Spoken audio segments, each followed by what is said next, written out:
মানে আপনার এই অভিযোগটা কিন্তু দুদকে অক্টোবরেই পড়েছিল জমা, পরবর্তীতে আরো একটা অভিযোগ পড়েছে আমার যতটা জানা, সেটা হলো কি আপনি খেয়াল করে দেখবেন 2013-14 মৌসুম থেকে 2023-24 মৌসুম পর্যন্ত এই থার্ড ডিভিশন কোয়ালিফাইংটাকে পুরোপুরি ধ্বংস করা হয়েছে। কিভাবে? এক সময় আমি কিন্তু সাংবাদিক হিসাবে আপনাদের 71 টিভির যে স্পোর্টসের হেড এহসান মোহাম্মদ, উনিও তো সাংবাদিক ছিলেন, আমরা কিন্তু রিপোর্ট করেছি 128টা ক্লাবের এন্ট্রি পর্যন্ত আমরা দেখেছি।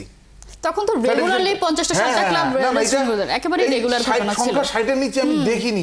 কিন্তু এটাকে করা হয়েছে কি জানেন আপনি, থার্ড ডিভিশন কোয়ালিফাইং থেকে 2টা ক্লাব উত্তীর্ণ হবে থার্ড ডিভিশন।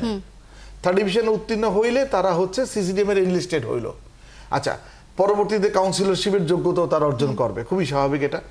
এখন এই 2013-14 থেকে করা হলো কি মাত্র 2টা টিমের এন্ট্রি আপনি 5 লাখ টাকা করলো এন্ট্রি ফি কিন্তু 5 লাখ টাকা করছে। এখানে কিন্তু বেশ কিছু শর্ত ছিল।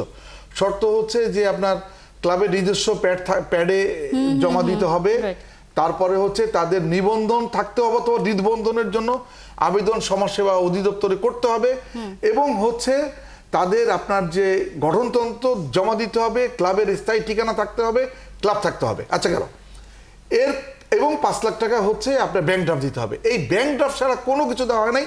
এবং যে 2টা ক্লাবকে এন্ট্রি করা হচ্ছে 2টা ক্লাবের, সেই 2টা ক্লাবের এন্ট্রি হচ্ছে ওই যে হচ্ছে যেই চক্রটা হচ্ছে ক্রিকেটকে কলুষিত করছে ওই চক্রটা।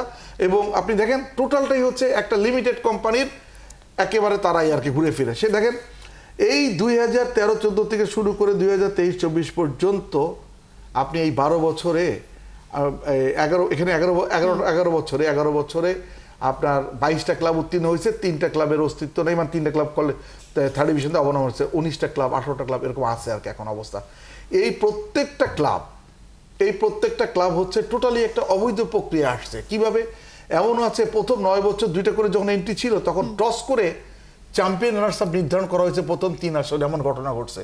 এবং তারপরে যেটা আপনি বাকিগুলোর হয়েছে কি একটা আপনার ডেমনস্ট্রেশন ম্যাচ দিয়ে কে মানে স্ট্যান্ডিং করতে হবে কে চ্যাম্পিয়ন রানার্স আপ, সেইভাবে করা হয়েছে। এই ক্লাবগুলোর অবজারভেশনটা এমন ছিল যে আপনি দেখেন আপনার বেসকিম কোর্ট যে আপনার পরিচালক সায়ান এফ রহমান, যে সালমান এফ রহমানের ছেলে, উনি 2টা ক্লাবের সভাপতি। বর্তমানে বিসিবি পরিচালক ফাহিম সিনা, উনি 2টা ক্লাবের সভাপতি। আপনি খেয়াল করে দেখেন সেখানে দুর্নীতি সবথেকে বেশি, সেটা আমরা দেখেছি তদন্ত। এবং এটা করছে কি গত ফেব্রুয়ারি থেকে শুরু করে মে পর্যন্ত এই ক্লাবগুলোর মালিকানা পরিবর্তনের জন্য একটা হিড়িক পড়ছে। মালিকানা পরিবর্তন করে নতুন কমিটি গঠন করে নতুন কমিটি, এবং দেখবেন ওই 7 জনের নাম যে দেওয়া হয়েছে না, প্রত্যেকটা প্যাড দেখবেন যে মনে হচ্ছে একজনই সবকটা প্যাড বিভিন্নভাবে মানে একই ডিজাইনে ছাপিয়েছে, এবং প্রত্যেকটা কমিটি মাত্র 7 জনের, একজনও বেশি না। এবং খেয়াল করে দেখবেন অনেক সময় আছে যে যদি স্বাক্ষর বিশারদ হয় কোনো ম্যাগনিফাইং গ্লাসে করে, তাহলে প্রত্যেকটা ধরতে পারবে যে একজনই সবকজন সবই জালি আসলে।